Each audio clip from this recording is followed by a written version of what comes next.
إلهي بزنته لنكا مران منجدون انداوك أسجلين ليازو جمل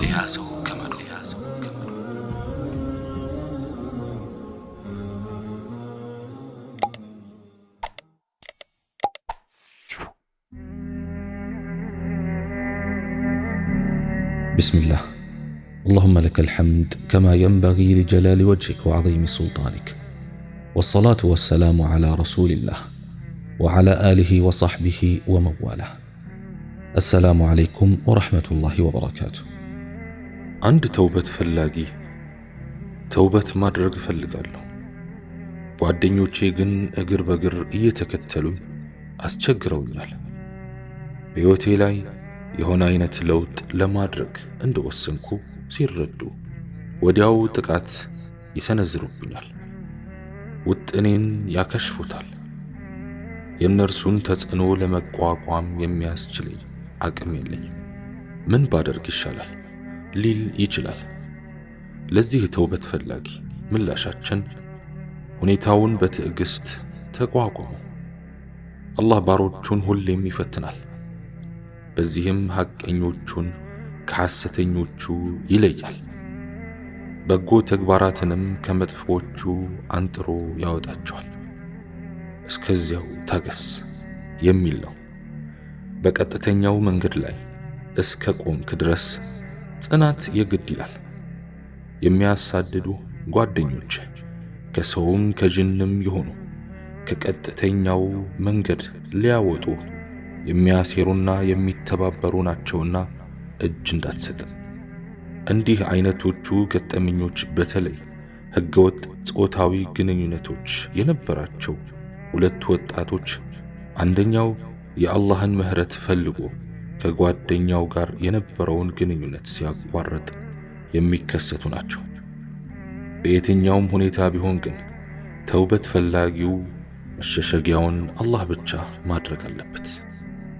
الله بالقرآن واستميلال قل أعوذ برب الناس ملك الناس إله الناس من شر الوسواس الخناس الذي يوسوس في صدور الناس من الجنة والناس بل بسوج فتارينا تنكباكبي اتبقالو የሰው ልጆች ሁሉ ንጉስ በሆነው የሰው ልጆች ሁሉ አምላክ በሆነው ብቅ እልም ባይ ከሆነው ጎትጓች ሰይጣን ተንኮል ከዚያ ከሰዎች ልቦና ውስጥ የሚጎተጉት ከሆነው ከጋኔኖችም ከሰዎችም ይለናል።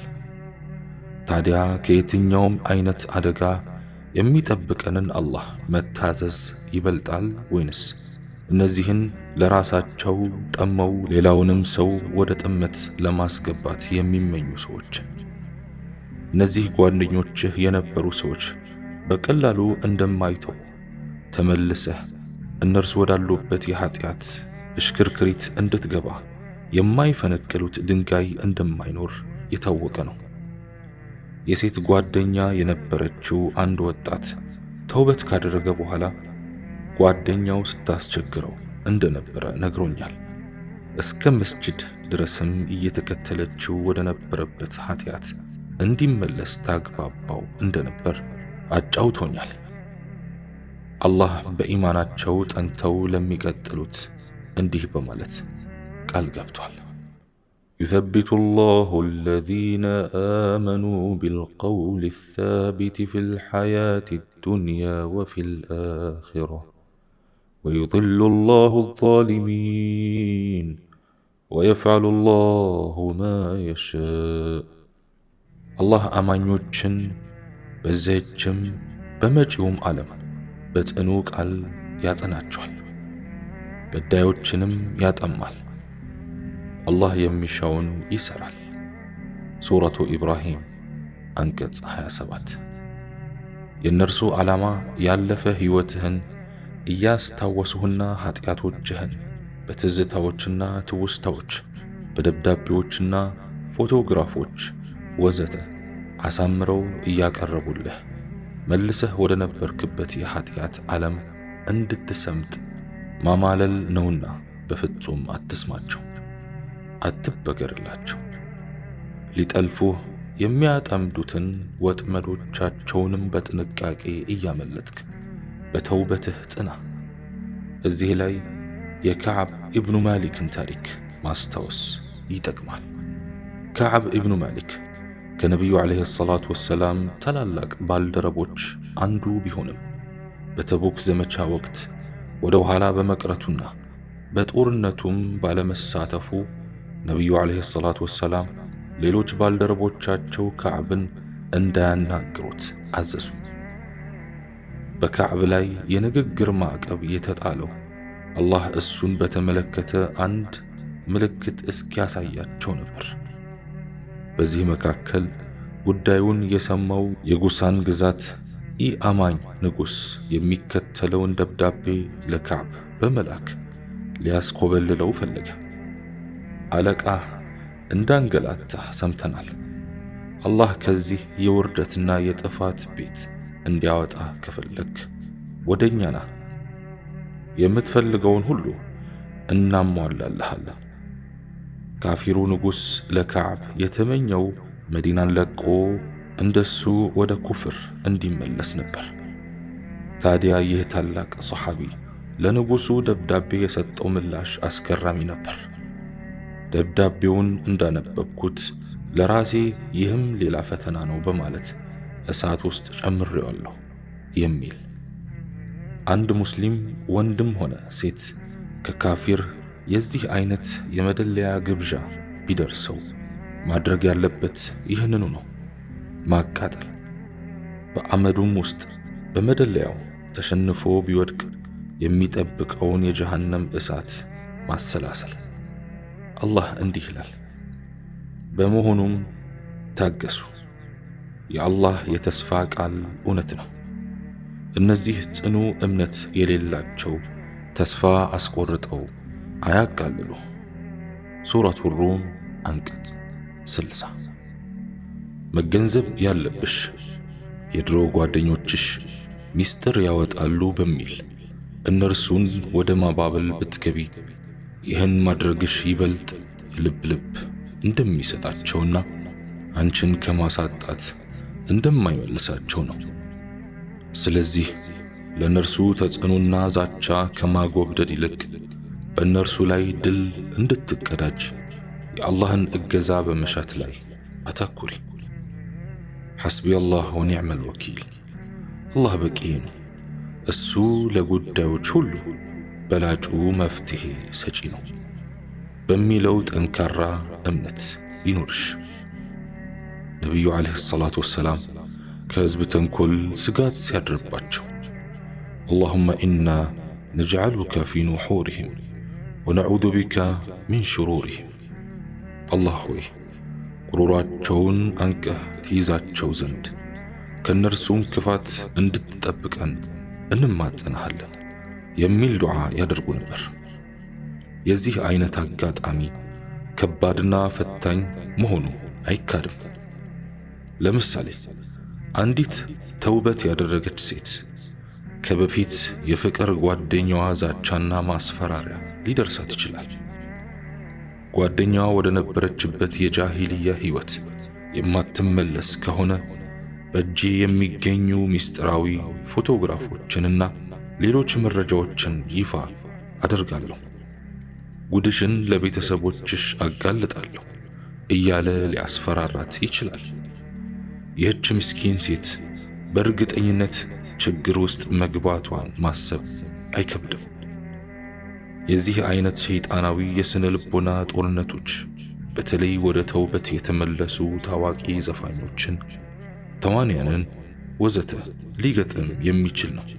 ተውበት አድራጊዎቹን ወደ ቀድሞ ሕይወታቸው ለመመለስ መሰሎቻቸውን ጨምሮ ከመተውበታቸው በፊት የነበሩበትን ኢሞራላዊ ሕይወታቸውን የሚያንጸባርቁ ነገሮችን አደባባይ ያወጡባቸዋል። ይሁን እንጂ ተውበት አድራጊው ጫናውን በጽናትና በታጋሽነት ለመቋቋም እስከወሰነ ድረስ አላህ ሱብሓነሁ ወተዓላ ከሱ ጋር የሚወገን ይሆናል። አላህ የሙእሚን አጋዥና ወዳጅ ነው። አላህ ሙእሚኖችን የሚተው ወይንም የሚከዳ አምላክ አይደለም። ከምንም በላይ ግን ፈተናዎችን ተከትሎ እፎይታ፣ መከራን ተከትሎ ድል እንደሚገኝ ማወቁ ላይ ነው። እዚህ ላይ የሰሓቢውን ሙርተድ ኢብኑ አቢ ሙርተድ አልገነዊ ታሪክ መጥቀሱ ጽናትንና ታጋሽነት የሚያስከፍሉትን ዋጋ ለመረዳት ይጠቅማል የሚል እምነት አለን። ሰሓባው ሙርተድ ኢብኑ አቢ ሙርተድ አልገነዊ በቁረይሾች በደል የተፈጸመባቸውን ሙስሊሞች በሚስጥር ከመካ ከተማ ወደ መዲና በማሸሽ ወሳኝ ሚና ይጫወት የነበረ ሰው ነው። እዚያው መካ ውስጥ ደግሞ ሙርተድን የምታውቅ ዐነቅ የምትባል ሴተኛ አዳሪ ነበረች። ሙርተድ ታሪኩን ሲናገር በአንድ ምሽት በመካ የነበረን አንድ ሙስሊም የጦር ምርኮኛ ወደ መዲና ለማሸሽ ተሸክሜው በመሄድ ላይ እያለው በድንገት ከዐነቅ ጋር ተገናኘው። ዐነቅ ማንነቴን ወዲያው ስለለየች ሌሊቱን ከሷ ጋር እንዳድር አጥብቃ ጠየቀች። እኔ ግን አላህ ዚናን ወይም ዝሙት ሐራም እንዳደረገ ነገርኳት። ለጥያቄዋ እምቢተኝነቴን የተረዳችው ዐነቅ ሙርተድ እስረኞቻችሁን እያስመለጠባችሁ ነው እያለች መጮህ በመጀመሯ 8 ሰዎች ከቤታቸው ወጥተው ተከተሉኝ። ከሰዎቹ ለማምለጥ የነበረኝ ብቸኛ አማራጭ ወደ ከንደማህ ወይም መካ መግቢያ ላይ የሚገኝ ተራራ መሮጥ ነበር። የከንደማን ተራራ ወጥቼ በአንድ ዋሻ ውስጥ ተደበቅኳቸው። አላህ አይኖቻቸውን ጋርዶባቸው ነው እንጂ ሰዎቹ ከተደበቁበት ዋሻ አፋፍ ደርሰው ነበር። አሳዳጆቼ እንደሄዱ ወደ ኋላ ተመልሼ እስረኛውን ካስቀመጥኩበት አንስቼ በመሸከም ወደ መዲና መጓዝ ጀመርኩ። እስረኛው ግዙፍ ሰው ስለነበረ ሸክሙ ቀላል አልነበረም። ዑድኻር ስንደርስ እስረኛውን ከሰንሰለቶቹ ነፃ በማድረግ ትንሽ አረፍ እንዳለን ጉዞዬን ወደ መዲና አቀናው። መዲና እንደደረስኩ በቀጥታ ያመራሁት ወደ ነቢዩ ዓለይሂ ሰላቱ ወሰላም ቤት ነበር። እንዳገኘኋቸውም የአላህ መልእክተኛ ሆይ ዐነቅን ማግባት ይፈቀድልኛልን? በማለት ሁለቴ በጠይቃቸውም ነቢዩ ዓለይሂ ሰላቱ ወሰላም ዝሙተኛ ወንድ ዝሙት የምትፈጽምን ወይም ጣዖት አምላኪ የሆነችን እንጂ ሊያገባ አይገባም፣ የሴት ዝሙት ፈጻሚም ዝሙተኛ ወይም ጣዖት አምላኪን እንጂ ልታገባ አይገባም። ይህ ዝሙተኛን ማግባት ለአማኞች እርም ተደርጓል የሚለው የቁርአን አንቀጽ እስኪገለጽላቸው ድረስ ምንም ምላሽ አልሰጡኝም። ከዚያም ሙርተድ ሆይ ዝሙት የማይፈጽም ሰው ከዚህ ድርጊት ነፃ የሆነችን ሴት ወይንም ጣዖት አምላኪ ያልሆነችን ቢሆን እንጂ ሌላ አያግባ፣ እሷም ቢጤዋን ታግባ ወይንም ጣዖት አምላኪ የሆነ ሰው ብቻ ያግባት። ስለዚህ አንተ እሷን አታግባት ብለውኛል።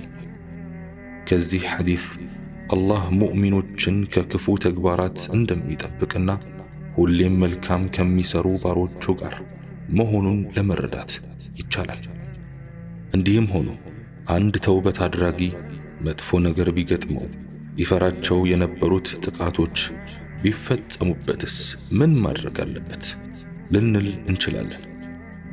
ባለጋራዎቹ ተውበት አድራጊውን ይጎዳል የሚሉትን ሁሉ ለአደባባይ ቢያውሉ የሱ ቀዳሚ ምላሽ ስለተከሰተው ችግርና አሁን ያለበት ተጨባጭ ነባራዊ ሁኔታ ለህብረተሰቡ፣ ጥቃቱን ለተሰነዘሩበት አካላትም ሆነ ለሌሎች የሚመለከታቸው ሰዎች በግልጽ አዎ ኃጢአተኛ ነበርኩ፣ አሁን ግን በተውበት ወደ አላህ ተመልሻለሁ፣ ይኸው ነው የሚል መሆን እንዳለበት ነው። እውነተኛ ውርደት በዚህች ዓለም ውስጥ የሚገጥምን አይደለም። በጥቂት ግለሰቦች ምናልባትም በመቶዎችና በሺዎች ፊት መዋረድ ሳይሆን በፍርድ ቀን በፍጡራን ሁሉ ፊት፣ በአደም ዘር በመላእክትና በጅኖች ሁሉ ፊት ከመዋረድ ጋር ሲነጻጸር ምንም ማለት ስላልሆነ የዚህ አይነት ፈተና የገጠመው ተውበት አድራጊ ለሚደርስበት ችግር በአኺራ የሚያገኘውን ምንዳና ልዕልና ማሰብ ይኖርበታል። እስቲ የነቢዩላህ ኢብራሂምን ዱዓ እናስተውስ።